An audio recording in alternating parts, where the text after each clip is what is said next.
Mr. Peps ay gagawa ng isang kinilaw ala tsamba. Itong gagamitin natin pesa ay palasugi o kaya blue marlin. Simulan ta na! Ikot-ikot muna natin siya. Ayan, makikita nyo naman yung kintab niya. Kaya sariwang-sariwa siya. Unang hakbang natin ito ay tatanggalin muna natin yung pinakang laman niya. Muli, nandito na naman tayo sa ating mga ginagawa sa buhay na simpleng-simple lang naman na kung saan si Mr. Peps ay gagawa ng isang kilawin. Itong aking ginagawa ay ginagawa to ng karamihang nilalang. Ito'y hindi dapat kainggitan. Ito'y maaring tularan kung nais nyo rin lang naman. Ayan, fresh na fresh talaga. Sapagkat subalit datatpot, itong aking ginagawa ay simple lang naman talaga. Ito nga'y ginagawa ng iba. Si Mr. Peps ay gumagawa rin pala. Ayan, laman lang yung kukunin talaga natin dito. Tuloy na tayo sa ating mga ginagawang simple lang naman. Patuloy-tuloy ko nang tinatanggal yung pinakang laman niya. Isa nga pala to sa pangunahing sangkap sa kinilaw ni Mr. Peps na hanggang sa tuluyan ko nang matanggal yung kanyang laman na. At siya ko namang hugasan para maging malinis na. Kailangan malinis siya. Tuloy-tuloy na nga ako sa ating paggayat na namarahan din lang naman. At siya namang gagawin kong cubes na.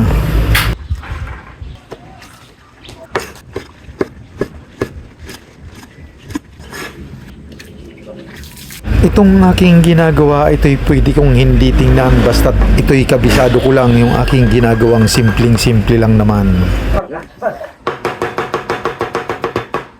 Master Chef. Si Mr. Peps, si Master Chef. Iba't ibang sangkap na nga yung gagayatin ko na. Ito nga tulad nito'y luya na yung aking hinihiwa na. Patuloy-tuloy ko naman siyang pinipino ng aking itak nga pala o kaya sundang na. Ang salitang sundang ay nagmula pala sa bayan ng Bula o sa mga parteng Kabikula na ang ibig sabihin nga pala kutsilyo o kaya itak. Sa bawat pagkikilaw nga pala ni Mr. Peps, ang pangunahin niyang sangkap ay hindi niya tinitipid tulad ng mga sibuyas. Siya'y lubos na magpapalasa sa kanyang mga ginagawang simple lang naman talaga. Sa bawat kinilaw ni Mr. Peps, iba't ibang sangkap nga yung kanyang nilalagay tulad ng siling haba, siling labuyo, dahon ng sibuyas, lumunsito o kaya kalamansi. Ang lumunsito nga pala ay isa to sa tawag ng kalamansi na nagmula sa salitang ringkunada. Pinaikot ko muna siya at patuloy-tuloy ko na ng pinidang-pidang yung kalamansi na. Ilalagay na nga natin yung mga pandiinan sa cup at yung karne.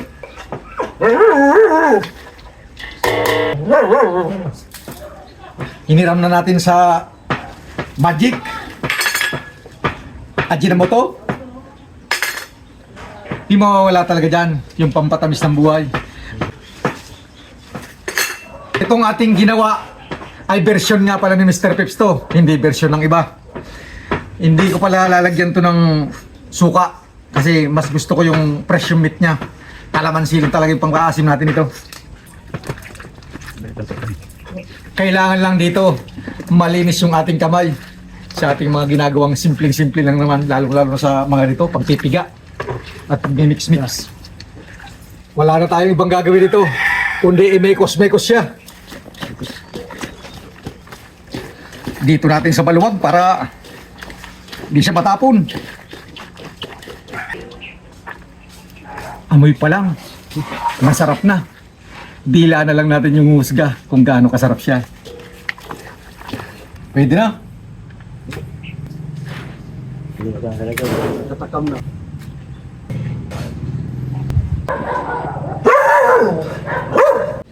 Wala na tayong ibang gagawin kundi patunayan na to kung gaano nga kasarap to. Yan. Ang maganda nito, paparisan natin siya. Hindi na natin sasabihin yung brand.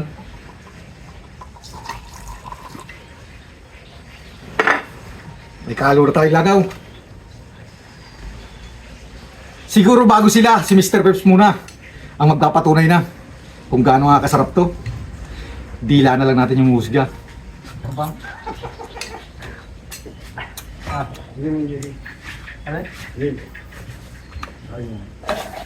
Bureni na niyang siram. Namit susura. Kare isang sariwa. Kaya malinamnam talaga siya. Itulak natin ito.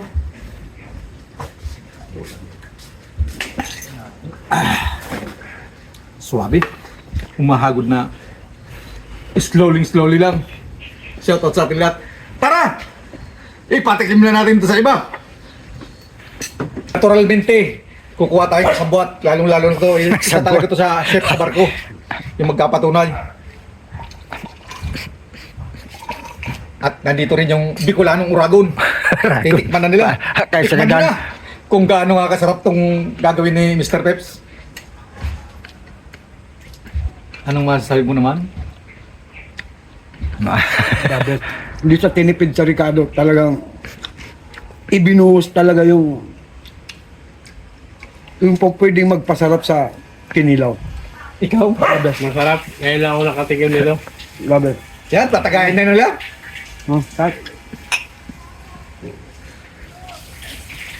Para sa akin, kung tawagin nga natin to, kilawin ala chamba na Blue Marlin.